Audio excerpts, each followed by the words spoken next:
예수님이 승천하시기 전에 다시 한번 성령을 보내주실 것을 약속을 하십니다.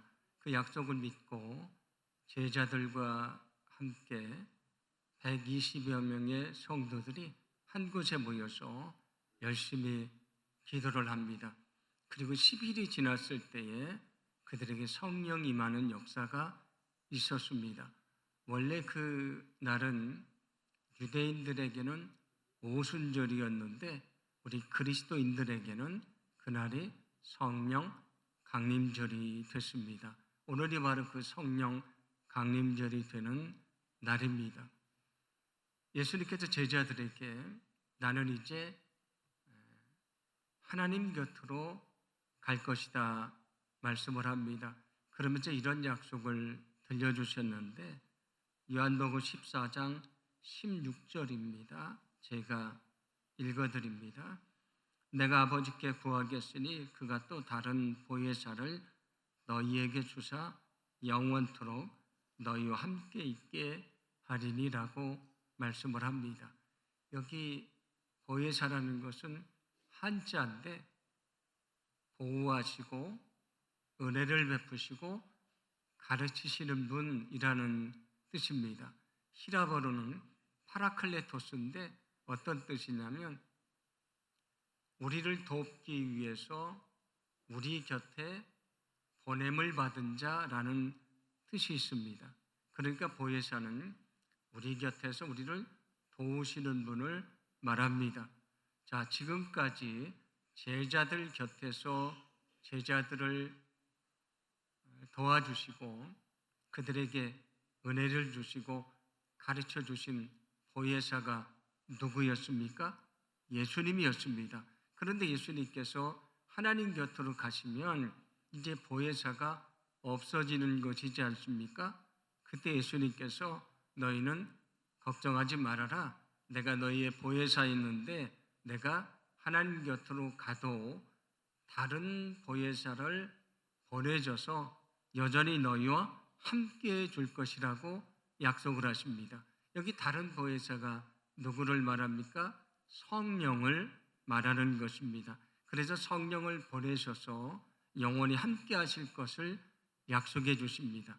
예수님은 하나님 곁으로 가시지만 여전히 성령을 통해서 우리와 함께 하시기 때문에 성경은 그리스도의 영이라고 말씀을 합니다. 성령이 그리스도의 영이기 때문에 우리가 예수님을 그리스도로 믿을 때에 성령이 우리 안에 들어오시게 됩니다. 그런데 성경은 단지 성령이 우리 안에 계시기만 한 것이 아니고요. 성령 충만해야 된다고 말씀하십니다. 에베소서 5장 18절인데 함께 봉독합니다. 술 취하지 말라. 이는 방탕한 것이니 오직 성령으로 충만함을 받으라. 아멘. 여기 술 취하지 말라고 말씀을 하는데 사람이 술을 많이 먹으면 그 술에 지배를 받게 돼 있지 않습니까?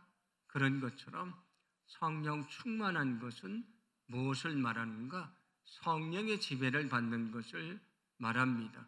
성령이 우리 안에서 차고 넘쳐서 나를 지배하시는 것을 말합니다. 너희는 성령 충만하라고 말씀해 주는데 우리가 예수님을 믿을 때에 성령이 우리 안에 찾아오시지만 그거로 머물러서는 안 된다. 너희는 늘 성령 충만함을 유지하라고 말씀해 주십니다. 그러면 어떻게 성령 충만함을 유지할 수 있는가? 오늘은 성령 강림절을 맞이해서 그것을 함께 생각하며 은혜를 나누어 보려고 합니다. 제자들이 성령을 체험한 다음에 말씀을 전하기 시작하는데 사람들이 그 말씀을 듣고 마음속의 죄를 깨닫게 됐습니다.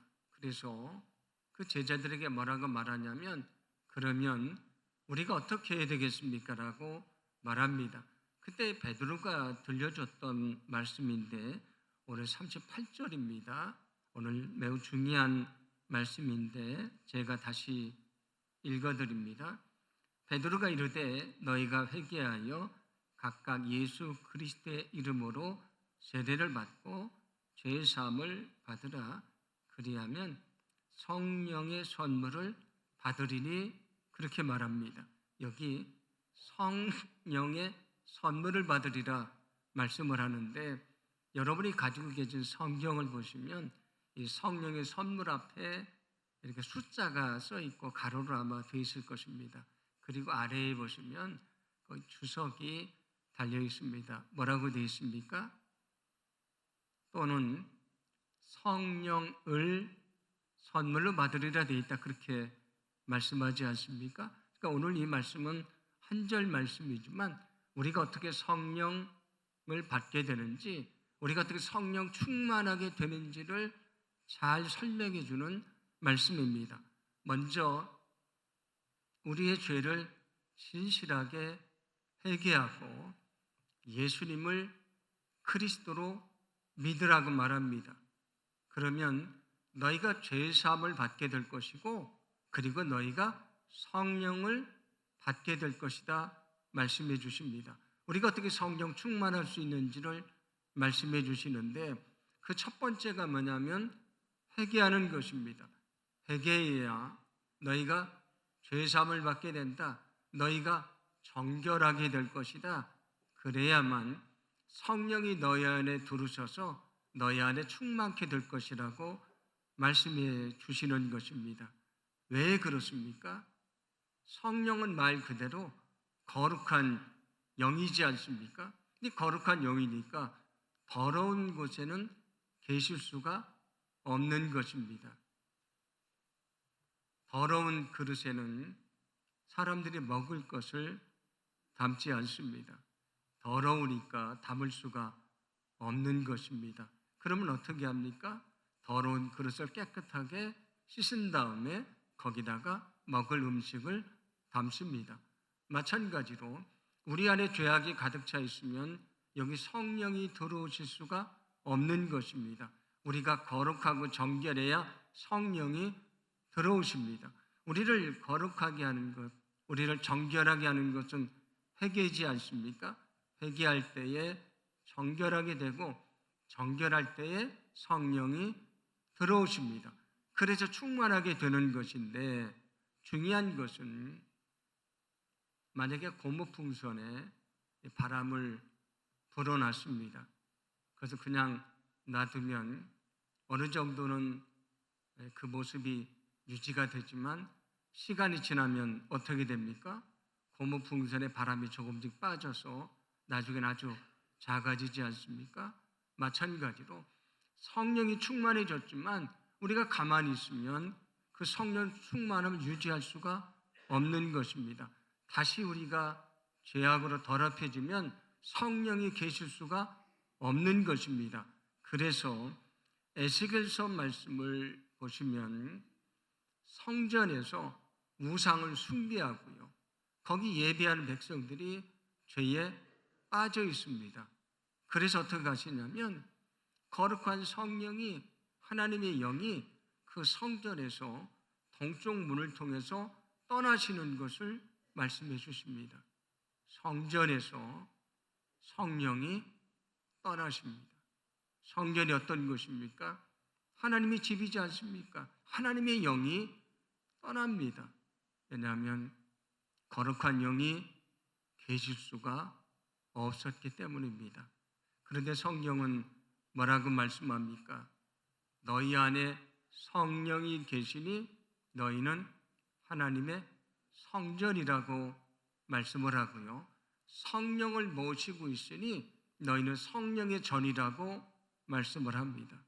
지금은 우리가 성령 충만해졌을지 모르지만 우리가 다시 죄악에 빠지면 성령이 거기 계실 수가 없는 것입니다. 우리는 성령 충만할 수가 없는 것입니다. 그러면 어떻게 해야 되겠습니까? 우리가 하루를 살면서도 얼마나 많은 죄를 지으며 살아갑니까?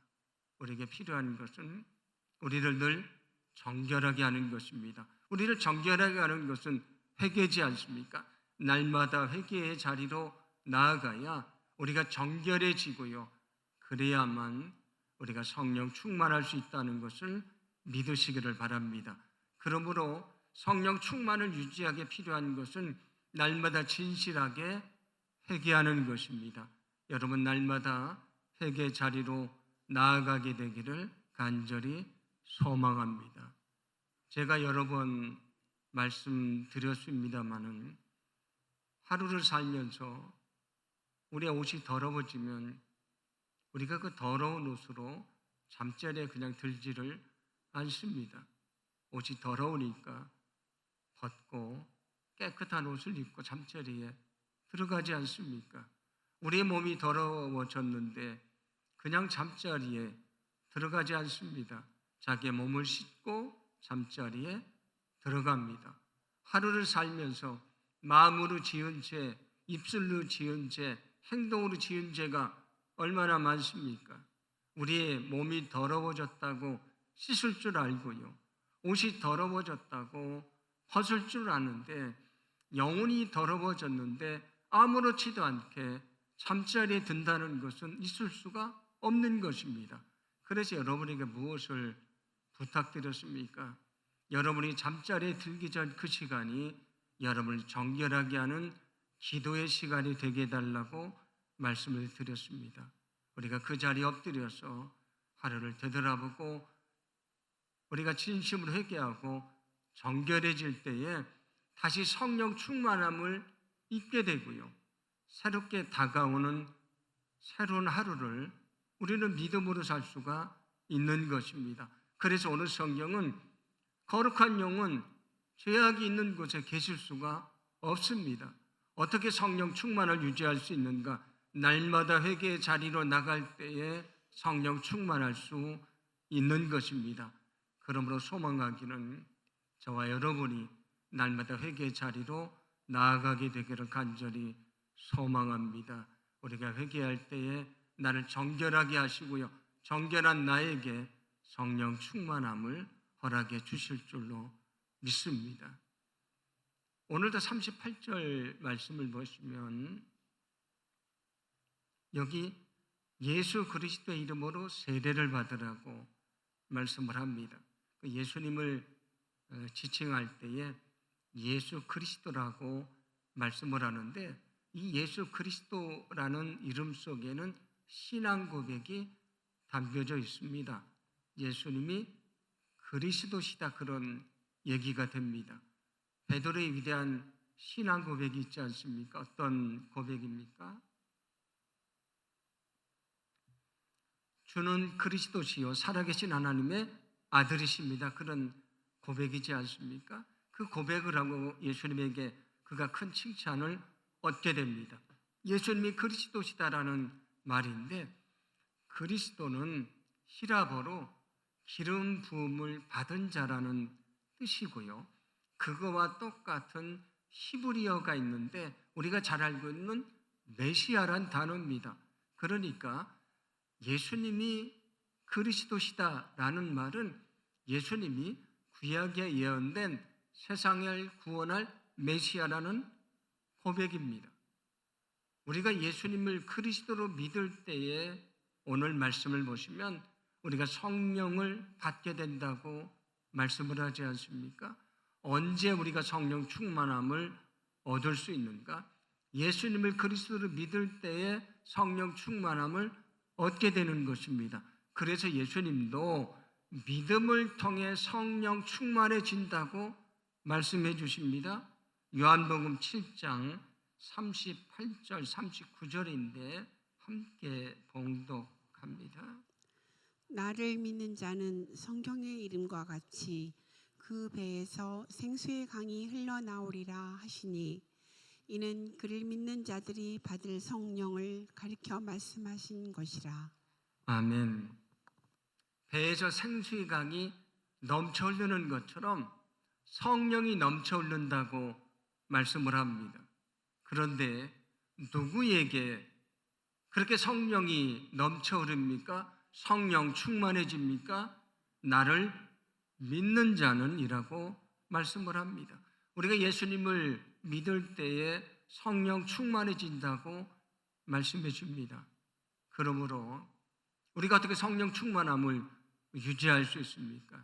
만약에 우리 믿음이 연약해지면, 우리 믿음이 무너지면 그는 성령 충만할 수 없는 것입니다. 어떤 상황 속에 있든지 내 믿음이 견고히 서 있어야 그가 성령 충만함을 유지할 수 있는 것입니다. 여러분, 성령 충만함을 유지하기 위해서 우리가 어떤 상황 속에 있든지 믿음이 흔들리지 말아야 된다는 것을 분명히 믿으시기를 바랍니다. 믿음이 흔들리면 성령 충만할 수가 없는 것입니다.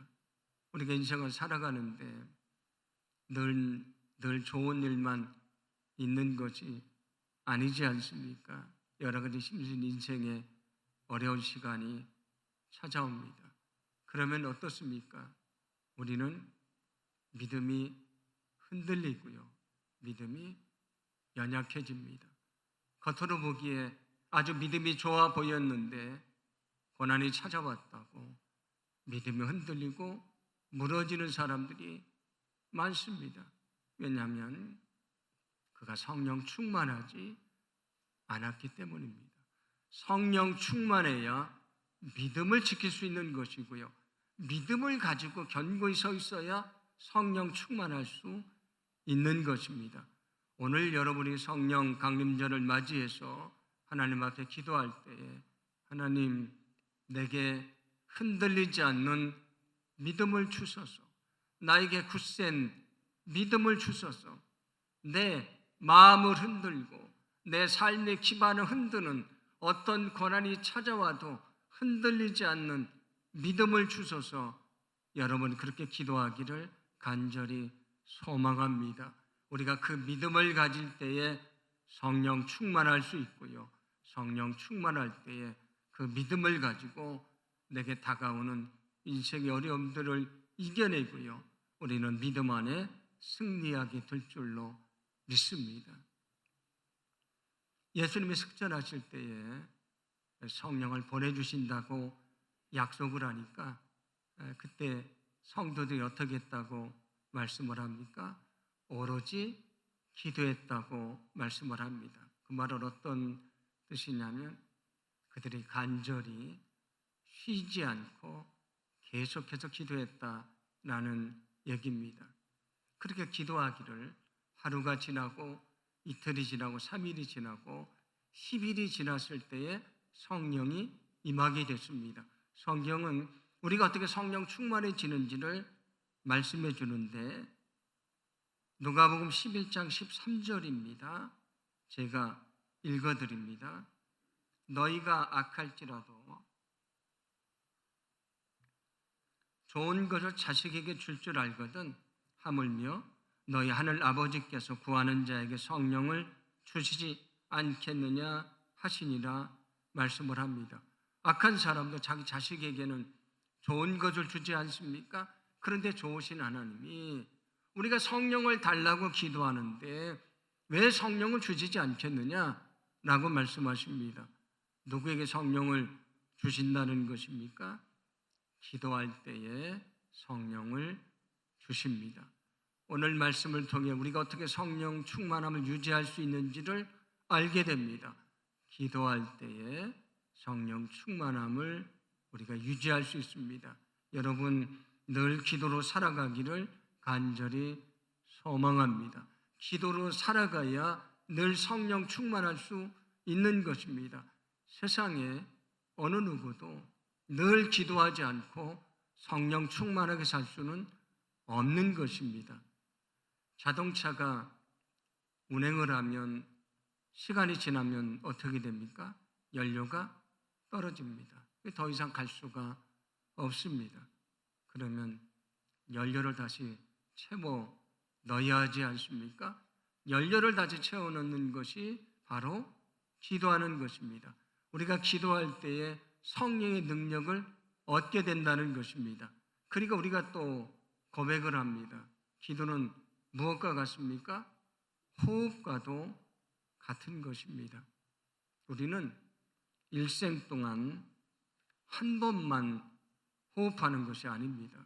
어떻게 호흡을 합니까? 우리가 1분에도 적어도 50번이나 60번 우리가 호흡을 하지 않습니까?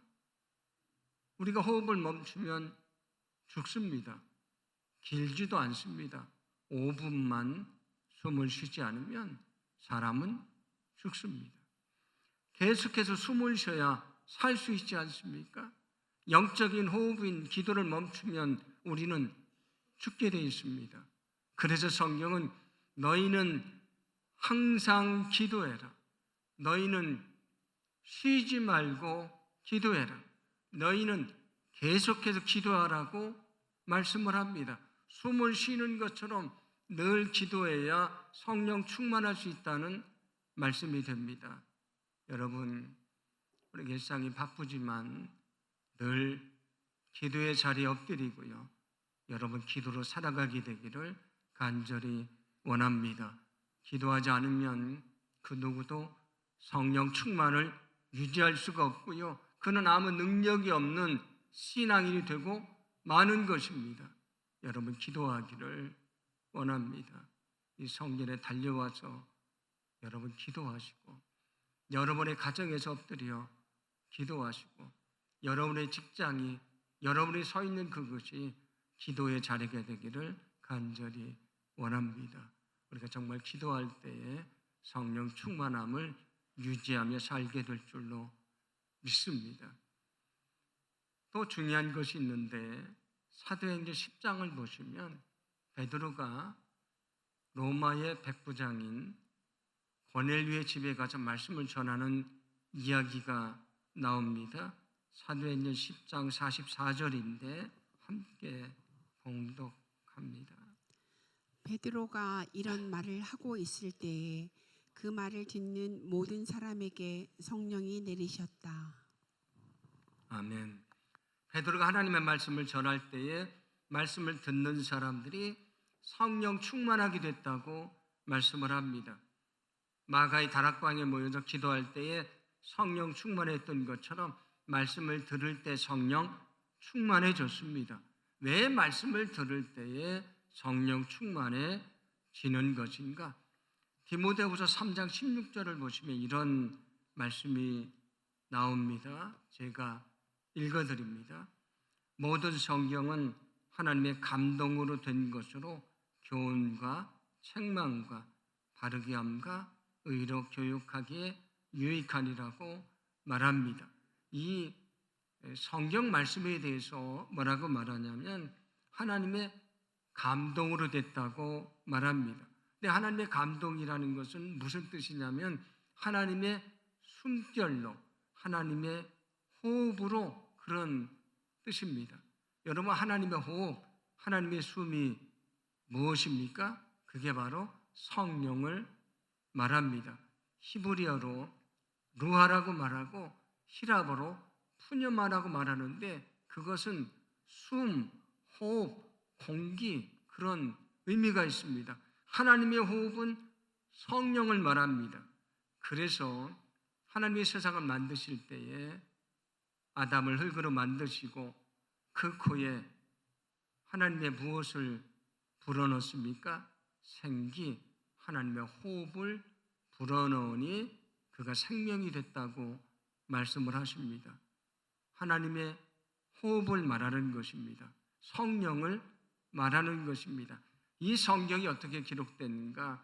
성령의 감동으로 기록된 말씀이다. 그래서 성령의 감동으로 기록됐기 때문에 이 성경을 읽을 때에 우리가 어떻게 된다고요? 성령 충만해진다고 말씀해 주십니다. 우리가 날마다 성경 앞에 엎드려서 이 말씀을 읽고 묵상하고 이 말씀을 기억하고 말씀대로 살려고 애를 써야 되는 이유가 바로 여기에 있습니다. 이 말씀을 멀리하면 내가 성령 충만할 수 없는 것입니다. 그러나 말씀을 읽고 묵상하고 기억하고 순종할 때 성령 충만할 수 있습니다. 여러분 날마다 하나님의 말씀 앞에 엎드리게 되기를 간절히 소망합니다. 우리가 말씀 앞에 엎드리지 않고는 그 누구도 성령 충만을 유지할 수가 없는 것입니다. 오늘 성령 감림절을 맞이해서 하나님 앞에 내가 날마다 하나님의 말씀을 읽고 말씀대로 살아가겠습니다. 그래서 늘 성령 충만함을 유지하겠습니다. 이런 간절한 기도를 드리게 되기를 원합니다. 그때 우리에게 성령 충만함을 주실 것입니다. 여러분, 이 성경 말씀을 우리가 뭐라고 말합니까? 영적인 양식이라고 말합니다. 우리가 양식을 먹지 않으면 살 수 없습니다. 하나님의 말씀을 먹지 않고는 성령 충만함을 유지할 수 없는 것입니다. 우리가 이 말씀을 외면하고 살면서 나는 여전히 믿음을 가지고 있다, 나는 여전히 성령 충만하다 말할 수 있는 사람은 아무도 없는 것입니다. 여러분, 바쁜 일상 중에 늘 하나님의 말씀 앞에 엎드려서 여러분의 말씀을 읽고 말씀을 기억하고 말씀 안에 살게 되기를 간절히 원합니다. 저도 늘 말씀을 읽으려고 애를 쓰는데 어느 때는 제가 몸이 좀 힘들면 눈이 침침해서 성경을 읽기가 참 어려울 때가 있습니다. 그때 휴대폰을 열면 거기 성경 어플이 있는데 개역 성경으로도 읽어주기도 하고요. 또 다른 번역본으로 읽어주는 성경도 있습니다. 힘들면 누워서 옆에 성경을 틀어놓고 성경 말씀을 듣기도 합니다. 우리가 말씀을 읽으려고 애를 쓰면 얼마든지 할 수 있는 것인데 여러분들이 바쁜 일상 중에도 늘 말씀 앞에 엎드리고요. 말씀을 읽음으로 말씀을 통해 성령 충만케 하시는 하나님의 능력을 경험하게 되기를 간절히 소망합니다. 제가 전에도 성령 충만을 이렇게 비유를 한 적이 있었는데 우리가 길을 가다 보면 주유소나 식당 같은데 그 광고로 쓰이는 바람 풍선이라는 게 있습니다. 바람을 불어넣어서 서 있는 그 광고하는 것이 있지 않습니까? 그런데 그게 그렇게 서 있는 이유는 거기 전기 코드를 끄고요. 모터를 통해서 계속해서 바람을 불어넣으니까 서 있는 것입니다. 만약에 코드를 뽑으면 그 바람 풍선은 넘어지게 되지 않습니까? 우리도 역시 마찬가지입니다. 우리가 정말 성령 충만함을 유지하며 살아가야 되는데 오늘 말씀처럼 우리가 진실한 회개의 자리로 나가지 않고요. 우리가 정말 믿음을 지키며 살려고 애쓰지 않고요. 우리가 늘 기도하지 않고 늘 말씀 앞에 엎드리지 않으면 그 바람, 하나님의 그 바람 같은 성령, 불 같은 성령을 공급받지를 못하고요. 우리는 성령 충만할 수가 없는 것입니다. 여러분, 오늘 성령 강림절을 맞이해서 오늘 말씀처럼 늘 회개 자리로 나아가고 늘 믿음 안에 살려고 애를 쓰고 우리가 늘 기도하고 말씀 가운데 살겠습니다. 그렇게 결심하기를 원합니다. 날마다 그렇게 살아갈 때에 우리가 성령 충만함을 유지하게 되고요. 우리 인생에 어려움이 찾아오지만 그러나 흔들리지 않고 그 어려움을 이겨내는 능력 있는 믿음의 삶을 살게 될 줄로 믿습니다. 우리에게 성령 충만함을 주시고 성령 충만함으로 승리하는 거룩한 삶을 살게 주실 줄로 믿습니다.